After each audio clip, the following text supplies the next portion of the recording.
안녕하셨습니까? 네. 오늘은 세계 성취품, 그러니까 39품 중에 네 번째 품 할 차례죠. 이제 80권 중에는 일곱 번째 권, 일곱 번째 권에는 앞부분은 보현산매품, 그리고 이제 사경본 45페이지부터 세계 성취품이 시작이 되고요.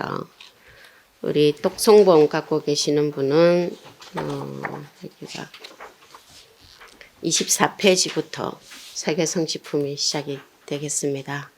자, 이 말씀을 경문을 따라가면서 다들 독송도 하시고 사경도 하실 테니까 내용은 한두 번은 다 보실 수 있으실 테니까 그것을 조금 더 이해 잘 되게끔 도와드리는 시간이 되겠습니다. 앞부분 보현산매품에서 보현보살이 산매에 들으셨다가 일어날 때에 거기 모인 모든 대중들도 다 산매의 이익을 함께 얻었죠. 그리고 보현보살에게 청법, 법을 설해주기를 청하는 걸로 그 개성으로 끝이 났어요. 그래서 이제 보현보살이 거기 청법을 한 분들이 다 보살들이에요. 보살들의 질문에 답하는 내용 가운데 첫 품이 세계 성취품이죠. 세계 성취품부터 해서 일단 초회에 두 품이 더 보현보살에 의해서 설해지는데 그 부처님께서 방광설법 하신 내용 가운데서 이 세계회, 법계알립회 이 부분에 대한 더 구체적인 언설로 답해주는 내용이 이제 이어지게 되겠습니다. 세수명품에서도 보면 개송을 중송으로 하든 개찬을 할 때 보면은 개찬하는 분이 자기 건속들을 다 살펴보고 관찰하고 개송을 설하는 걸로 계속 나온 걸 보셨을 거예요. 그래서 지금 설법자가 거기 모인 대중들을 다 살펴보고 맞추어서 이제 법을 설하죠.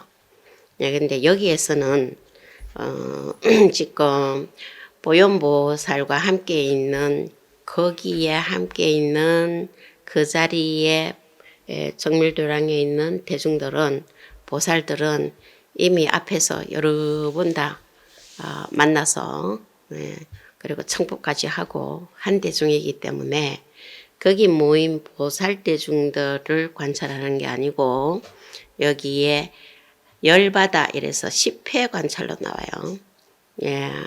여기 보현보살이 이 10종의 바다를 관찰하는 걸 나오는데 60권 환경에서는 5회라고 돼 있어요. 5바다. 80권 환경에서 10바다로 해서 조금 더 이게 완전수를 써서 더 구체적으로 살피는 내용이 나오죠. 그런데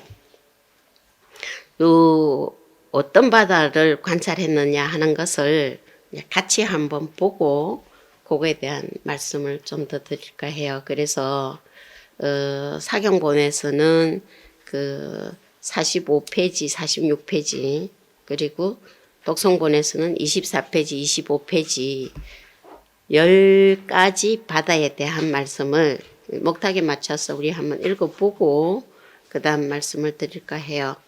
그래서 대방강불환경 제7권 4세계 성취품 그때에 이렇게 나가게 한번 해보죠. 보현보살 마하사리 부처님의 위실력으로 일체 세계바다와 일체 중생바다와 일체 무덤 부처님과 일체 법계 바다와 일체 중생의 옆바다와 일체 중생의 근성과 욕망 바다와 일체 모든 부처는 법륜 바다와 일체 삼세 바다와 일체 열애의 원력 바다와 일체 열애 신통 변화 바다를 두루 관찰하였다. 열바다 이래서 10회 이러는데요. 이제 60권 환경에서 5회 이렇게 얘기를 했어요. 지금 세계 성취품을 설하려고 모든 바다를 관찰해 보았다 이랬는데, 이 바다가 예를 들면은 뭐 동해 바다, 남해 바다, 서해 바다 하는 바다를 본 게 아니에요, 그죠? 뭐 태평양 바다, 대서양 바다, 인도양 바다를 본 게 아니에요. 제주도 앞바다, 울릉도 앞바다를 본 게 아니고, 그럼 무슨 바다를 봤는가? 여기에서는 실제 바다나 바닷물이라기보다 바다는 비유예요. 비유. 이 바다의 비유를 들 때도 그 비유 내용, 그러니까 바다의 공덕은 이제 환경에서 저 뒤에도 보면 10종 공덕으로 말씀이 돼요, 구체적으로. 그런데 크게 봤을 때 바다 하면은 이렇게 떠올려주는 이미지는 뭡니까? 일단 바다 하면 넓다. 또 모든 것을 다 거기에 갖고 있다. 또 끝이 안 보일 만큼 넓고 크다 이거죠. 광대, 심심, 미묘 이런 의미들이 있어요. 근데 저 뒤에 가면 십종바다 공덕이 구체적으로 나오겠지만, 일단 우리가 생각해도 그런 이미지들이 있죠. 그러한 내용을 바다 해자를 써서 요 10가지 존재에 대한 거를 일단 비유로 보여준 거예요. 그러면 바다 비유로 10가지를 관찰해 봤어. 10가지를. 자, 일단은 우리가 모든 존재 관찰인데, 모든 존재 이러면 일단 여기에서 또 보면, 자, 여기에서 보면 한번 관찰해 본다고 생각해 보세요. 예, 저 바닷가 가서 바다를 보는 게 아니라, 자, 여기에서 주변을 다 둘러봐. 주변을 둘러보면 우리 눈에 뭐가 보입니까?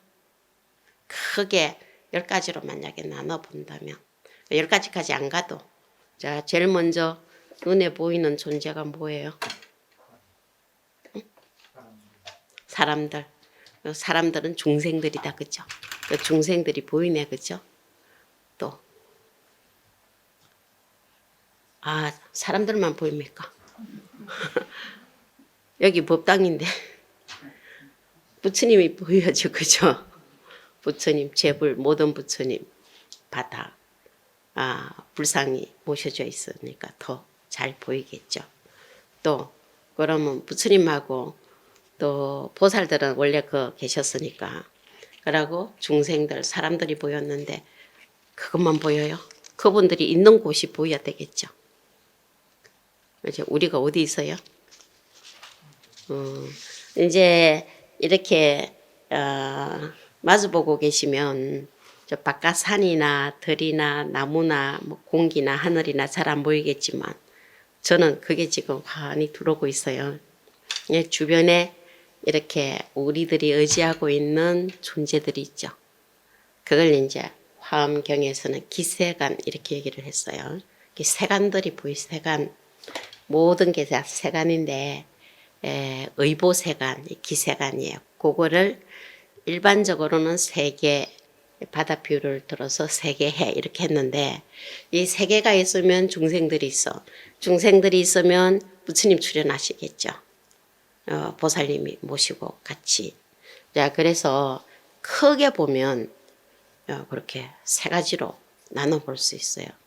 기세간, 그러니까 세계, 중생, 부처님. 그것을 삼종세간이라고 얘기를 해요. 삼종세간. 그러니까 부처님과 여기 보살들 함께 보현보살이 함께 있었으니까. 그래서 일체 모든 존재 이거를 지금 10가지로 말했는데 우리가 여기 읽어본 내용에 그러니까 일체 모든 존재를 3가지로 묶어보면 세간 중에서 기세간 그거를 여기서 좁은 의미로 3개 해요. 근데 이 3개가 있으면 중생들이 있죠. 그러니까 중생해 부처님 출연하시죠. 그러니까 제불해 모든 부처님 출연하신다고 거기에 다 들어가요. 10가지로 전체 모든 존재를 10가지가 원만수 완전수니까 다 보였는데 우리가 파악하기에는 10가지도 좀 많다 그죠? 그래서 3가지로 다시 줄여서 그것을 포섭해서 한번 다시 읽어본다는 거죠. 한번 읽어보면 다시 그때에 보현보살 마하사리 부처님의 위실력어 일체 세계바다와 일체 중생바다 일체 모든 부처님 바다와 일체 법계바다 일체 중생의 업바다와 일체 중생의 근성과 욕망바다와 일체 모든 부처님 법륜바다와 일체 삼세바다와 일체 열애의 원력바다 일체 열애의 신통변화바다를 두루 관찰하였다. 자, 이제 모든 존재를 지금 관찰해 보는 거예요. 나를 포함한 내가 거기에 들어있는 또 그 모든 존재가 바로 나인. 그 모든 존재가 바로 내 생각, 내 마음에서 이루어진 거. 그거 모를 수가 없어요. 그래서 지금 보는데 차례로 한번 해보죠. 이 전체를 제가 일체 세계해, 일체 중생해, 일체 제불해 이래서 3가지로 한번 묶어보자. 물론 그 세계 안에 중생이 있고 중생에게 부처님 출연하시고 다 같이 넓은 의미로는 이 세계해가 전체를 다 얘기하고 있지만 그 중에서도 기세간을 일체 세계해, 중생세간을 일체 중생해, 지정각세간을 일체 제불해 이렇게 셋으로 나눠보면 한번 보십시다. 보현보살이 부처님 위실력으로 관찰을 했어요. 제일 먼저 일체 세계바다, 일체 세계해 그건 어디예요? 세계해에 들어가죠. 그다음 일체 중생바다, 중생해에 들어가죠. 일체 중생해. 그 다음에 일체 모든 부처님 바다, 일체 제불해. 그냥 부처님부터 말씀을 안 하고 세계부터 먼저 살펴봤어요. 자, 앞에서 청법을 하기를 세계가 어떻게 해서 일어나고 없어지느냐 성계에 대한 질문을 했어요. 그죠? 그리고 부처님에 대해서도 하고 많이 했어요. 그래서 먼저 세계를 다 둘러봤어요. 주변에 보이는 게 먼저 이렇게 보면 보통은 주변의 모습들이 보이니까 그래서 일체 세계, 일체 중생의 일체 제불해인데 여기 3가지로 다 말씀이 됐다고 보는데 그 다음 거를 봐요. 일체 법계해, 법계바다 이랬어요. 법계. 자, 법이 뭐냐면 모든 존재예요. 모든 존재 세계, 모든 존재 세계인데 보통 우리가 법계라 하면 온 우주 법계 이렇게 얘기를 하죠. 온 우주다 이러면은 보통 우리 생각에 거기 사는 사람보다 그 우주, 국토, 공간 이런 거 생각을 많이 하잖아. 그죠? 그래서 이것을 세계해야 일단은 넣어볼 수 있고 일체 중생의 업바다와 이랬네요. 일체 중생의 업바다, 일체 중생 업해요. 자, 중생 이러면 중생들은 누구냐 하니까 업 짓는 자들이요. 중생은 업 짓는 자요. 그러니까 중생들이 지은 업이 얼마나 많겠어요. 그러게 업해요. 그래서 중생들의 업을 다 관찰해 봤어요. 중생들이 거기 있으니까 중생들이 업을 다 관찰해 봐서 알겠죠. 그런데 우리는 자기도 중생이면서 중생의 업에 대해서 잘 몰라요. 뭐 뻔한데 자기도 중생이니까 자기가 이때까지 생활해 오면서 지은 업을 보면 앞으로 무슨 업을 지을지 짐작이 갈 거고, 자기 업 지은 거 보면 다른 사람이 무슨 업 지을지 짐작이 갈 건데 한 번씩 깜짝깜짝 놀래고 한 번씩 속았다하고 한 번씩 그냥 짜증내고 이래요. 그런데 보현보살 일단 중생 업을 전부 다 관찰해서, 그러니까 중생 업 따라서 설법이 나올 수 있겠죠. 자, 그 다음에 일체 중생의 근성과 욕망바다 이랬어요. 일체 중생 근욕해. 자, 근은 근기, 근성 이렇게 번역을 하고, 욕은 하고자 할 욕자인데 욕망이에요. 그러니까 업이 어떻게 해서 지어지느냐 하니까 근기, 근성은 할 수 있는 힘이에요. 욕망은 하고 싶은 거예요. 그러니까 할 수 있는 힘이 있고 하고 싶으니까 행동으로 나오겠죠.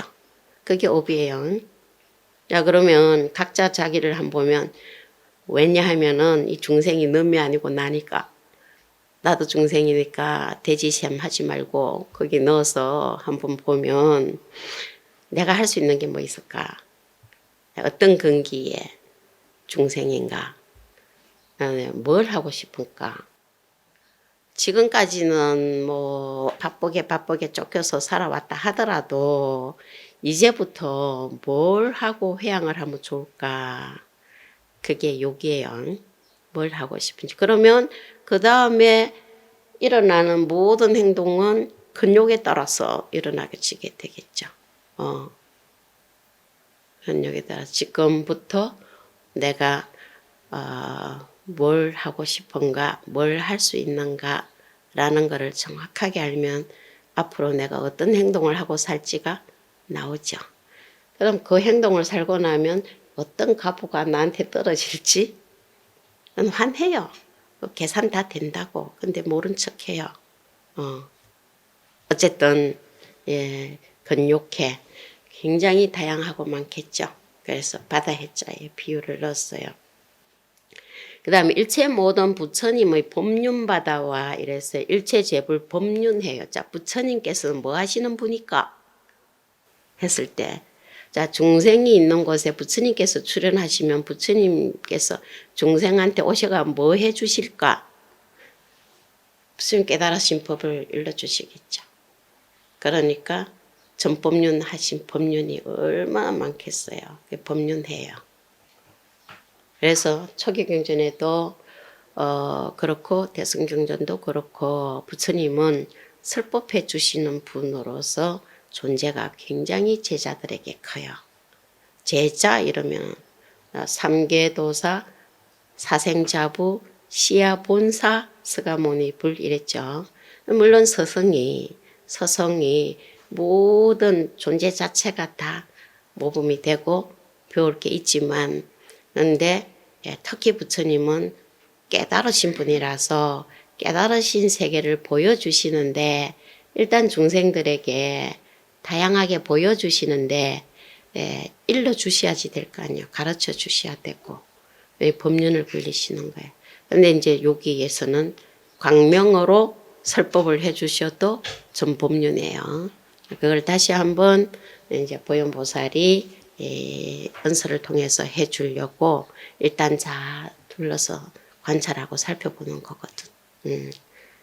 법륜. 그래서 설법을 해주시는 부처님한테 특히 대비라는 말씀을 많이 붙였어요. 제자들이. 대비세존이시여. 자, 우리는 대자 대비 이러면 뭐 먹을 거 갖다 주고 뭐 달래주고 뭐 일해주고 이런 거 생각하죠. 법을 모르면, 정법을 모르면 어떤 업을 짓겠어요. 그래서 대비세존이시여라고 시작하면 부처님 설법이 시작이 돼요. 그래서 법륜해요. 그 다음에 일체 삼세바다와 이랬네요. 삼세바다와. 삼세가 뭐예요? 과거세, 현재세, 미래세예요. 자, 우리가 우리 주변에 의지하고 살아갈 때 그 중생이 사는 데는 시공간을 얘기 많이 하잖아요. 시간과 공간. 그러니까 법계라고 했을 때는 공간적인 측면에서 얘기를 했다면 3세는 시간적 측면이에요. 과거, 현재, 미래 3세. 그것도 한량없죠. 우리가 수용하고 활용하고 할 수 있는 시간은 뭐 한 100년 정도겠지만 한량없는 시간 나눌 수도 없는데 나눠가지고 우리가 과거다 미래다 얘기는 했지만 그 시간들을 여기에서 깊이 살펴보고 말씀을 쭉 해주시려고 하고 있네요. 그 다음에 이제 일체열의 원력바다와 이랬네요. 일체열의 원력해입니다. 그러니까 부처님께서 중생교화 설법을 해주시고 중생교화를 하시는 것은 끝없는 원력이 없으면 사실 중생제도 해주시는데 끝없는 원력이 없으면 쉽겠어요. 그죠? 우리가 뭔 일을 해도 원력이 부족하면 중단할 가능성이 많아요. 그러니까 선제동자도 그 신심 원력 때문에 입법계가 가능한 걸로 문수보살한테서도 칭찬을 마지막에 듣고 있어요. 끝까지 욕심에 의해서가 아니라 원력에 의해서. 그래서 부처님의 원력이 대단하시다 하는 것을 살펴봤네요. 그다음 마지막으로 일체열의 신변해요. 일체 모든 부처님의 신통변화. 신통변화가 한량 없어서 신변해라고 표현을 했어요. 자, 그래서 10가지를 쭉 다시 한번 묶어서 생각해 보면 일체세계해, 법계해, 삼세해, 그 다음에 일체중생해, 중생업해, 중생근육해, 그 다음에 일체재불해, 불법륜해, 열애원력해, 열애신변해 이렇게 해서 3가지, 10가지로 그래서 10회예요. 열부처님을 살펴봤네요. 왜 살펴봤을까? 살펴보면 관찰해보면 어떤 이익이 있는가? 그죠? 그리고 이제 그 다음 페이지를 보면은 뭐라냐, 요렇게 보현보살이 관찰하고 나서 거기에 있는 모든 보살들, 함께 삼매의 이익을 얻었던 모든 보살들에게 이제 일러줘요. 뭘 일러주냐 하니까 이러한 10가지 바다라고 표현된 10회를 다 아시는 부처님의 지혜와 아시는 것이 얼마만큼 불가사의한지 부처님의 불가사의한 모습을 먼저 찬탄을 해요. 보현보살이 그 다음 내용이 찬탄하고 들어가죠. 그래서 이 찬탄한 내용이 모두 30가지인데 앞에 10가지가 부처님께서 이러한 10가지 바다를 알고 설하시고 들어가시고 나타내 보이시고 하는 이러한 지혜가 불가사의하다는 걸 10가지로 말씀을 하고 그 다음에 이제 부처님이 하시는 모든 삼업이나 육건이나 부처님이 행위 한량없는 공덕의 모습 이런 걸 다 찬탄을 하는데 여기에서 우리는 10가지 지혜 그러니까 10가지 10종 바다를 관찰해서 부처님께서 얻으신 공덕 그게 부처님의 10가지 지혜 불가사예요. 그래서 십지라고 얘기를 하죠. 이제 부처님의 지혜를 얘기할 때는 십종지력이라고 하는 십력에서 보이는 10가지 지혜가 굉장히 많이 회자되고 있는 지혜예요. 이따가 환경에서도 여러 번 나오기 때문에 볼 건데 그 전에 지금 여기에서 일체 모든 존재를 알고 관찰해서 알고 설하시고 들어가시고 나타내 보이시고 하는 지혜가 불가사의한 만큼 많다. 이것을 보현보살이 10회를 관찰해 보고 나서 보았어요. 부처님의 불가사의한 지혜를. 그래서 그것을 대중들에게 말씀을 해 주시네. 그죠? 그거를 십지라고 표현을 해요. 육식근 환경에서는 바다는 5가지로 묶어서 오해라고 했지만 오해를 관찰하고 난 뒤에 얻는 지혜는 십지라고 말씀을 하고 있네요. 그래서 10가지로 그거를 한번 또 읽어보죠. 그러니까 그 다음 페이지에 25페이지, 26페이지, 사경본 46, 47페이지에 한번 보시죠. 10가지만.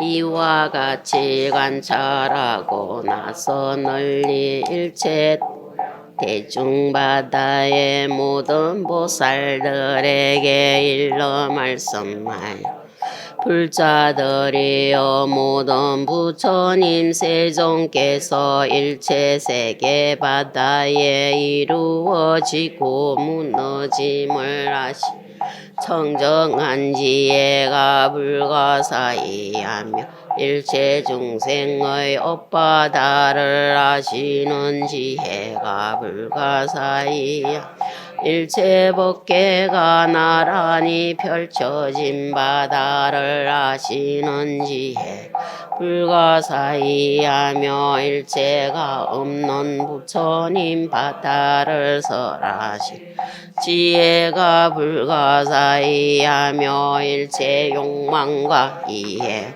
근성바다에 들어가시는 지혜가 불가사의하며 한 생각에 일체 삼세를 널리 하시는 지혜가 불가사의 일체 열애의 한량없는 원력바다를 나타내 보이시는 지혜가 불가사의 일체 부처님의 신통 변화바다를 나타내 보이시는 지혜가 불가사의야 법륜을 굴리시는 지혜가 불가사의함 연설바다를 건립하심이 불가사의하다.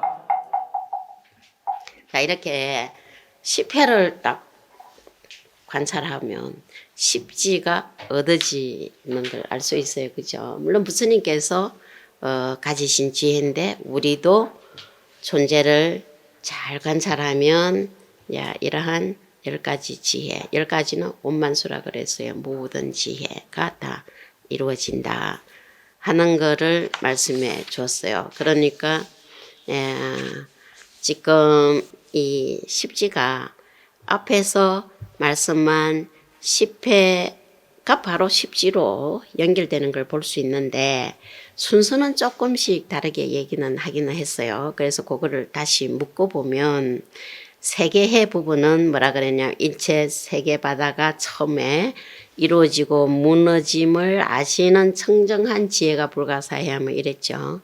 그러니까 세계의 성계를 잘 아는 청정한 지혜 그게 이제 사이할 수 없을 만큼 대단하다 하는 그 지혜고 법계도 이래 보면 법계가 알잎에 있는 것을 안다는 거죠. 법계가 나란히 다 펼쳐져 있는 것을 아는 지혜가 불가사의하고 3세 이제 이 세계해를 봤을 때 그 다음 3세 얘기는 일념에 한 생각에 3세를 널리다 아는 지혜예요. 야, 그게 또 저 뒤에 보면 강명각품에 보면 어떤 말씀이 나오냐 하면은 한 생각에 한량없는 겁을 다 아신다 하는 말씀이 나요. 그러니까 일념보관무량겁이죠. 여기에는 일념에 3세를 다 안다. 이 3세가 뭐냐 한량없는 겁이에요. 그것을 또 3가지로 3세로 얘기하니까 찰나에 순간에 한 찰나가 한량없는 겁이고 한 찰나가 3세인 것을 다 아는 지혜예요. 우리 그러기 참 어려워, 그죠? 예를 들면 뭐 과거, 현재, 미래 다 안 하더라도 한량없는 겁을 다 말하지 않더라도 오늘 하루가 금생에 100년하고 같다라고 하면 오늘 하루에 금생의 모든 벌어질 일들을 다 알 수 있다고 하면 그거 다 담겨 있으니까 하루도 아니고 한순간 찰나에 다하러 그 찰나에 다 담겨 있는 거예요. 그러니까 뭐예요? 찰나 충실하게 살면 한 100년을 충실하게 살 수 있겠죠. 그리고 찰나에 삼세를 다 알고 살 수 있으면 오래 살고 오래 못 살고 아무 상관도 없어요. 그러니까 자장율사 같은 분이 하신 말씀이 하루 동안 개를 지키고 살지언정 개 안 지키고 100년을 살지 않겠다라고 하는 말씀을 하셨다는 유명한 말씀이 있죠. 그 국가에서 국가일보라고 부르니까 안 간다고 나는 개 지키고 살겠다 하면서 하신 말씀이에요. 그래서 통도사의 금강계단을 시설하고 자장율사로 널리 알려진 분이세요. 왜냐?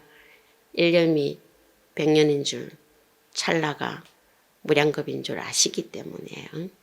그렇죠? 조금 살겠다가 아니라 다 살한 거예요, 그게. 그래서 성불 하는 것도 염염성불이에요. 신신짝불이고.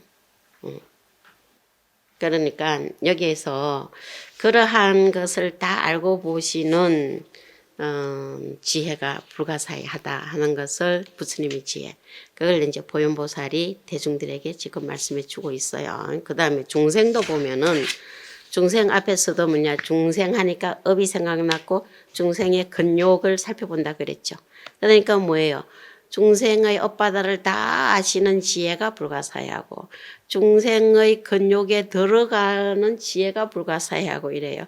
여기에는 이제 근욕에다가 알해자를 하나 더 넣었네요. 이제 중생들의 근기와 욕망인데 이해를 해야 또 뭘 하죠. 그래서 욕해, 근해에 다 들어가시는 지혜가 불가사의하고. 자, 그다음 이제 부처님에 관해서를 묶어서 보면은 한량없는 부처님 바다를 다 설하시는 지혜가 불가사의하고 부처님의 원력 바다를 다 나타내 보이시는 지혜가 불가사의하고 부처님의 신통 변화를 다 보여서 나타내시는 지혜가 불가사의하고 법륜을 굴리는 지혜 그리고 연설을 건립하는 건립연설의 지혜가 불가사의하다. 당연하겠죠. 법륜회에 더 많은 강조를 해서 두 가지로 얘기했어요. 그러니까 10회와 10지를 보면 중생회의 세 가지를 두 가지로 묶어서 얘기를 하고 죄불회의 네 가지를 5가지로 얘기를 했는데 그 5가지의 두 가지가 법륜 굴리고 연설하시는 거예요. 그죠? 그뿐만 아니라 다른 부분도 설하시는 지혜가 한량없고 그래서 설법, 정법 굉장히 강조되고 있네요. 저기 해인삼매조차도 해인삼매 어떻게 들어갈 수 있습니까? 뭐 다양한 방편이 있겠지만 설법, 청법을 통해서도 들어간다. 이렇게 해요. 설법 듣는 거, 청법 굉장히 많은 공덕이 있는 걸 알 수 있고 설법, 공덕. 그래서 해인삼매가 입으로부터 나온다라고까지 말씀이 나올 정도로 설법과 청법이 법을 듣는 문법. 듣고는 뭐해요? 믿음에 의해서 수지, 서사, 위타인설 뭐 이렇게 다 하는 거예요. 그래서 사경도 하고 다 하는 거죠. 이러한 지혜를 일러줬어요. 왜 그러냐 하니까 보살들에게 지금 부처님의 십지에 대한 말씀을 그 위에도 20가지 불가사의한 말씀이 나오는데 특히 이 십지는 우리 그 선배 스님들에게 대단히 주목이 됐어요. 근데 여기에선 요거를 왜 설해줬느냐라고 하니까 보살들이 이런 부처님 지혜에 들어갈 수 있게 하려고 이거 아니에요. 부처님 지혜가 이렇게 불가사의하다 왜 말할까? 불가사의한 부처님 지혜를 얻을 수 있게 하려고 이거 아니에요. 그죠? 중생은 지혜가 모자라서 중생이니까 무명망상 부처님의 지혜를 얻으면 뭐 얼마나 좋겠어요. 당장 망상 번뇌 다 사라지고 그러니까 윤회가 다 끊어지고 해탈하고 성불하고 전부 불지에 의해서 이루어지니까. 그래서 중생들이 부처님 지혜에 들어갈 수 있게 하려고 보현보살이 거기 모인 보살들에게 부처님의 지혜가 이렇게 불가사의하다는 것을 말씀해 줬다. 이렇게 말을 지금 하고 있어요. 그런데 그러면 지금 그러고 난 뒤에 뭘 설하냐 하니까 그 10회 가운데서도 특히 3개, 그죠? 우리가 흔히 기세간이라고 얘기하는 3개 성취에 대한 말씀이 이제 나머지 이어져요. 10가지 모습을 10가지로 얘기를 해가지고 100가지로 설하는 얘기가 나와요. 그게 세계 성취품이거든요. 그래서 이 세계 성취품을 설하는 공덕에 대해서는 또 구체적으로 얘기를 하고 있네요. 자, 어쨌든 여기 제일 이 10가지라 하면 완전수지만 제일 여기서 중점적으로 계속 반복돼서 우리들에게 들어오는 게 뭐냐 하니까 기세간, 중생세간, 지성각세간이에요. 그러니까 의보와 정보, 정보는 중생과 불보살. 그것을 이제 의상스님이 반시로 보여준 거죠. 그게 삼세간이 월융하다. 법성계 개송과 함께. 그래서 이 법성계 지금까지 668년에 지어졌는데 지금까지 천몇백 년 동안 계속 독송되고 있는 거죠. 그래서 이 부분을 이 법성계에 보면 법성 시작이 법성월용 무이상 그래놓고 정지 소지 비역경 이랬어요. 정덕한 지혜로 알바이다 이랬네요. 다른 경계가 아니다. 정지가 있어야 정덕한 지혜가 있어야 지혜를 정덕해야 법성을 알 수 있다고 한 그 법성을 노래한 게 법성계예요. 그러니까 일성법계, 일성은 화엄경이고 화엄경의 세계를 법계라고 얘기했는데 그 화엄경의 모든 세계는 법성에 의해서 펼쳐지고 전개되고 성취되고 그 법성을 핵심으로 39절에서는 제목으로 붙여놨어요. 시작도 법성월용 무이상인데 이 법성을 알려면 다시 말해서 법계에 들어갈 수 있으려면 뭐 해야 돼요?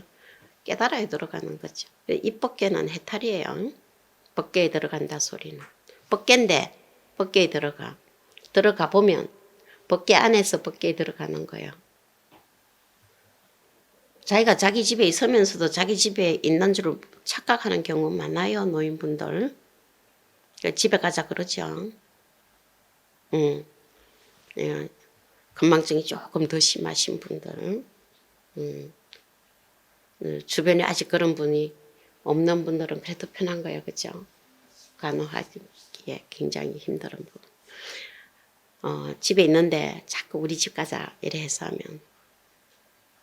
근데 사실 중생들이 우리 집에 있어요.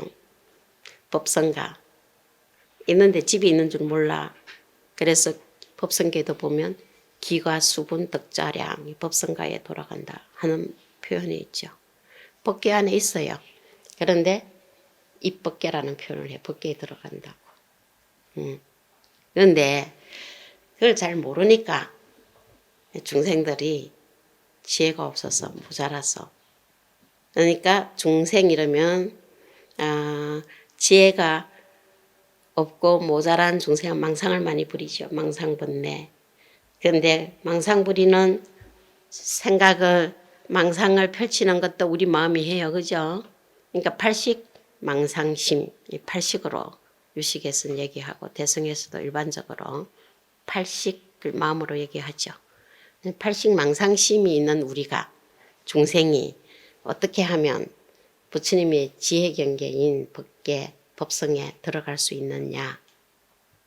그래서 의상스님이 법성계에서 그 다음에 어떤 말씀을 하시냐면은 진성심신 극미묘 불수자성 수연성이라서 연기를 통해서 인연법을 통해서 들어갈 수 있게끔 길을 다시 열어놨다는 거예요. 법성을 정득하기 위해서 뭘 진성이라는 것을 보게 했어요. 참성품. 그럼 법성은 참성품이 아닌가? 야, 참성품 진성이라면은 참진짜니까 진짜잖아. 가짜 빼고. 근데 법성은 모든 존재의 성품이에요. 진짜니 가짜니가 없어요. 벌써 진짜냐 물을 때는 거짓말이냐 이거를 생각하고 말하는 거 아니야. 그죠? 그러니까 법성 부처님 세계는 진짜도 가짜도 그 다시 다르게 말하면 청정도 요모도 따로 있는 게 아니에요. 청정뿐이라서. 그래서 청정법신 필요잖아요. 근데 우리는 청정하다 깨끗하다 하면은 더럽다 하는 거와 염호라는 거와 상대적인 청정을 생각하잖아. 그죠? 벌써 분별에 떨어진 중생 세계예요. 그게. 그래서 진성을 설정했는데 진성이 뭐냐? 굉장히 심심미묘하다. 이래서 진성, 심심, 극미묘라고 했는데 왜 그러냐 하니까 법성계에서는 뭐라 그랬어요? 불수자성, 수연성이라고 했기 때문에 진성이라는 게 청정한 성품이 뭐예요? 연따라 이루어진다고 본 거야. 연따라 달라진다고 봤기 때문에 굉장하다고 얘기하고 들어가요. 그러니까 연기분에서 진성을 얘기하는 거예요. 법성은 연기분 설명이 아니에요. 불세계예요. 그대로. 그래서 그거를 의상스님의 10대 제자, 4대 제자라고 불리는 4대 의영 이래서 아주 대표 제자가 누구냐 하면 표훈 스님인데요. 불국사를 창건했다고 하는 표훈 스님이 이거에 대해서 설명을 하셨어요. 진성이 뭔지를. 이렇게 전해지고 있거든요. 근데 진성심신금에서 39절 다 말씀을 하셨겠죠. 오상스님의 수제자인데. 근데 그럼 진성이 뭐냐라는 걸 뭐라고 설명을 했냐면 자, 우리가 불보살 같으면 설명할 필요도 없어요. 항상 그 경계의 논이니까. 그런데 우리 망상심의 존재인 우리가 들어가려 하니까 방편이 필요하잖아요. 그거를 인연법으로 말한 게 연기분이거든요. 그래서 진성이라는 거를 내세웠는데 이 진성이 법성과 같기도 하고 다르기도 하다. 이제 이래서 진성의 끈을 가지고 법성가로 들어가게 만드는 게 그걸 따라가는 게 수행이에요. 중생 우리 보살의 수행이고.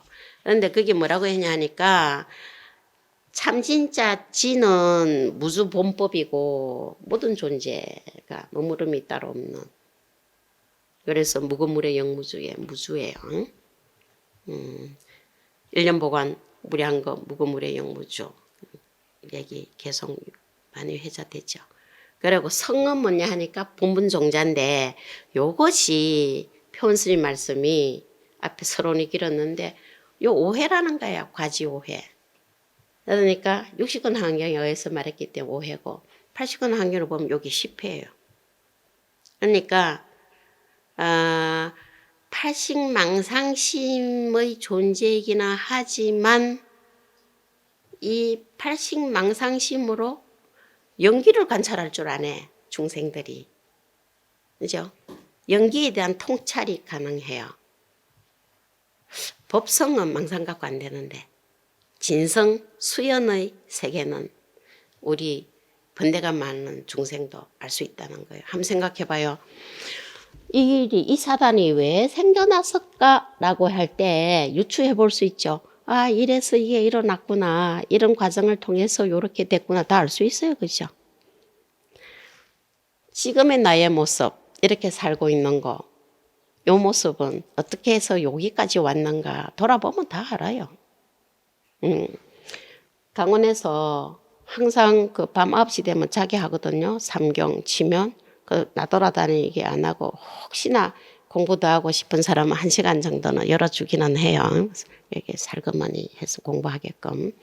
그래도 10시 되면 돌아가 자야 돼요. 아침에 3시에 예불 하고 시작해야 되니까. 그런데 1년에 딱 한 번 못 자게 하는 날이 있어. 성도질 전날이겠죠. 그러면 1년 내내 그 시간에 자락해놓고 그날은 못 자게 해요. 한번 생각해 보세요. 애기들도 어린애들도 제 시간에 자게 하면 그 시간에 자동 잠이 와요. 그죠? 근데 그 시간에 안 자면 그 다음날 머리 아프다 하고 막 난리 나요. 힘도 없고. 그런데 이제 그래 되면은 우리가 강원에 있을 때도 뭐냐면은 커피를 가지고 있는 신임이 인기 짱이야. 이제 커피 먹으면 잠 안 온다 한다고 막 커피 얻어 마시고 막 이래가지고 해도 새벽 되면 졸죠. 그런데 어떤 스님은 밤새도록 말똥말똥해서 잠 하나도 안 자고 근데 커피도 안 마시고 왜냐 하니까 태어나서부터 지금까지 살아왔던 거 그 다음에 출가했던 거 그래가 지금 여기에서 오늘 앉아 있는 것까지 과거를 회상하느라고 그게 뭐냐 하면 화두 든 게 아니고 망상 부린 거예요. 그죠? 그런데 망상을 부려가지고 생각을 해도 그 연유를 딱 알 수는 있어요. 또 그죠? 그래서 그게 이제 원효 스님도 꿈속에서 꿈을 꿔도 꿈속에서 홍수가 나가지고 물에 떠내려가는데 깰 수가 있다는 거예요. 아 이게 꿈이다 하면 깰 수가 있다는 거예요. 왜 꿈속에 취해가지고 흘러가도 우리 중생들이 영민해가지고 영특해가지고 꿈인 줄을 안다는 거야. 그러니까 어젯밤 꿈만 아니라 우리 인생이 전체가 대몽인데 이 대몽 속에 지혜가 살아도 이게 꿈이라는 거를 그 꿈속에서 안다는 거거든. 그래서 항상 여몽산미에 들어라고 말씀을 하시죠. 대성육정 참회에서 그 말씀하고 있어요. 그러니까 팔식망상심을 가진 우리도 이게 인연법은 알 수가 있고 연기의 진리를 깨달을 수가 있다는 거야. 그런데 그거가 팔식망상심이 우리 중생들의 마음인데 그거를 본식이라 그랬어요. 그런데 그 마음의 체가 뭐냐 하니까 진성이라는 거예요. 그래서 알 수 있다는 거예요. 그래서 중생이 망상 부리는 중생이 그래도 원도 세우기도 하고 원에 의해서 원력에 원행을 할 수도 있고 왜냐니까 그 본체가 진성이라서 이 말씀을 표원스님이 했어요. 그런데 그 진성이 뭐냐 하니까 바로 오해고 오해에 의한 십지라는 거야. 그래서 이만큼 이 부분을 굉장히 많이 주목했어요. 세계성취품에 보현보살이 살펴본 모든 존재 세계가 오해고 십해고 그거를 보면은 모든 존재에 대한 그걸 다 알 수 있는 지혜가 생겨나는 거죠. 그러면 미혹하지 않다는 거죠. 그걸 통해서 바로 불색에 들어가는 거예요. 부처님 지혜를 얻게 되는 거니까. 그만큼 중요하게 말씀이 된 게 이 부분이에요. 그래서 이제 읽어보자고 한 건데 이따 끝나고도 같이 한번 읽어보시죠. 그래서 진성심신 극미묘라 했다. 그죠?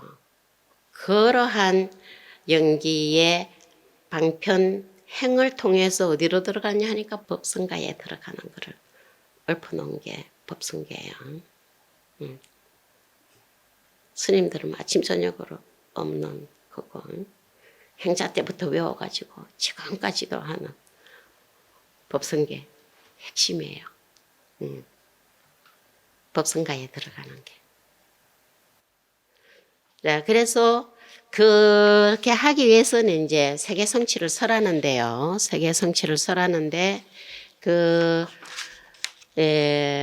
세계 성취를 10가지로 설하는데 그 10가지를 각각 10가지로 말해서 100가지로 말하고 있다고 그랬죠. 근데 요걸 설할 때 그다음에 그러면 요거를 설법을 하는 세계 성취를 설하는 이익이 뭐냐 하는 거를 또 여기 자세히 말을 해놨네요. 그래서 세계 성취에 대해서 왜 설하느냐, 설법의 이익이 뭐냐 하는 거를 먼저 중생을 위해서 설하겠죠. 그래서 그 내용을 보면 중생들이 부처님의 지혜 바다에 들어가게 하려고 그러니까 부처님의 십지 들어가게 하려고 그 다음에 보면은 부처님의 종성이 끊어지지 않게 하려고 불종성이에요. 불종. 부처님의 종성, 불종성, 불종. 옛날에는 말이죠. 요즘은 출가자가 귀해가지고 그런 얘기 함부로 뭐 안 하시죠. 그런 어른들도. 그런데 예, 제가 출가할 때만 해도 많이 왔어요. 어른들도 시원찮으면 또 가라 그러셔요.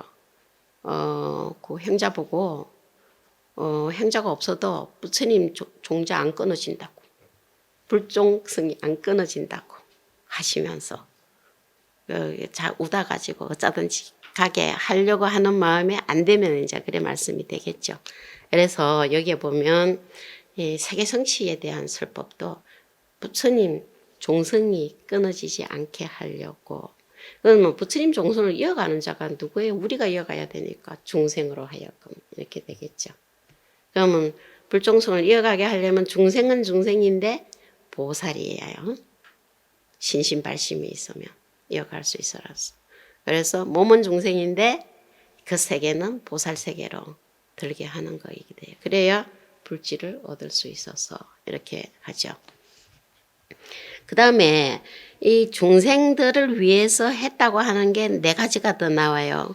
예, 중생들의 이 알고 있는 것을 잘 살펴가지고 설해주고, 중생들의 근기를 잘 봐가지고 방편으로 불법을 내게 하고, 중생들의 용락을 잘 알아가지고 용락이 있으면 장애가 많이 생겨요. 그래서 장애의 산을 부숴주기 위해서 중생들의 모든 하는 게 심행이에요. 마음 일으켜 사는 거 아니에요. 마음 가는 거. 그게 행동으로 나타나니까.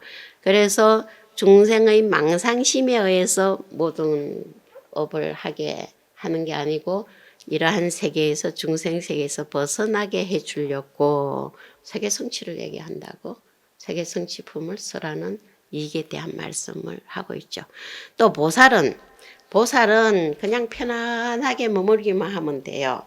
어디에 중생들은 안 편해요. 여기 앉아도 안 편하고 집에 가도 안 편하고 직장 가면 더 안 편하고 그렇죠. 혼자 있어도 안 편하고 사람 만나면 더 안 편하고 막 이렇게 근데 보살들은 어디서도 편해요. 왜냐 부처님의 공덕바다에 머물러서 편안하고 부처님의 행원 원력, 성건 거기에 머무르기 때문에 다 편안하다는 거예요. 그래서 나오는 게 보현 원행이 나오게 되는 거예요. 자 그렇게 해주려고 설법을 하고 그 다음에 모든 세계가 다 불국토 장엄 이럴 때 불국토가 그냥 산이나 땅이나 물이나 이것만 있는 게 아니고 우리가 다 살고 있고 부처님 계시는 곳이긴 하지만 그죠? 그거가 다 부처님의 자유자재한 거에 의해서 장엄이 되도록 그래가지고 모든 존재의 진실성이 드러나도록 하려고 설법을 한다. 이래 말씀을 해요. 그래서 이제 오늘은 여기까지만 말씀드리고 다음번에 세계성취의 10종사에 대한 말씀을 드릴까 하는데 한 가지만 마지막으로 말씀을 드리면 34페이지를 한번 보시면요. 독성본 34페이지예요.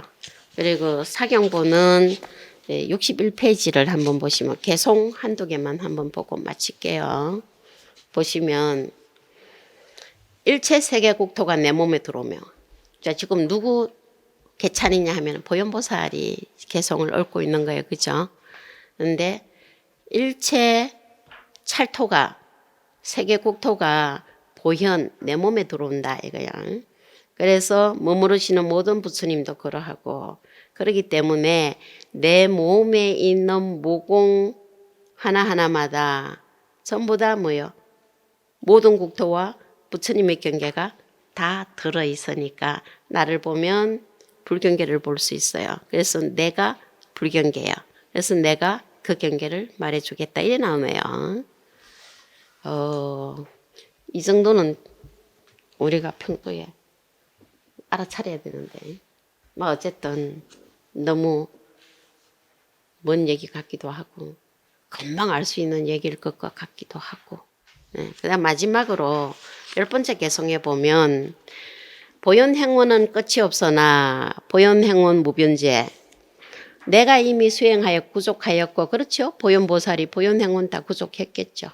다 구족해서 보현보살이 된 거예요. 그래서 나중에 선지식으로서 선제동자에게 보현 10종 행운을 또 일러주시죠. 같이 보현 행운 실천하게끔. 근데 보현보살은 다 구족했어요.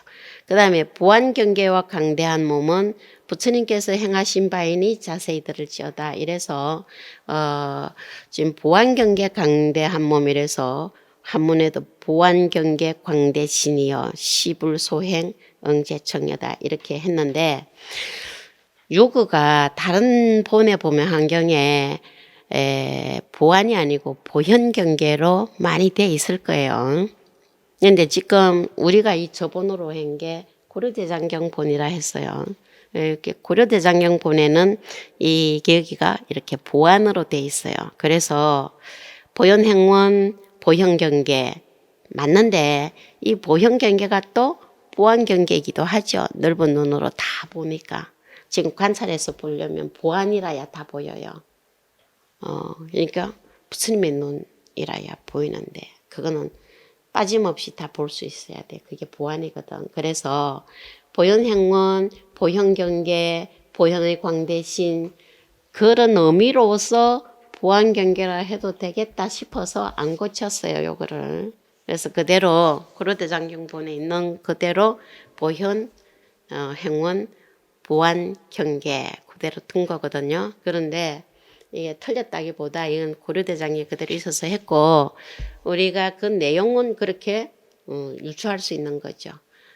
역시 보현행원이고 보현경계 맞아요. 맞는데 이 보현보살이 지금 10회를 관찰을 다 해서 얻은 불경계의 부처님 지혜여로 우리에게 보여주는 세계라서 그래서 요거를 보안경계라고 해도 뭐 크게 어긋나지 않지 않겠나 알고 보면 그래서 보안경계 광대신이여 시불소행 응제청여다. 그래서 지금 이단부터 나오는 세계성취의 10가지 100가지는 다 불경계이다.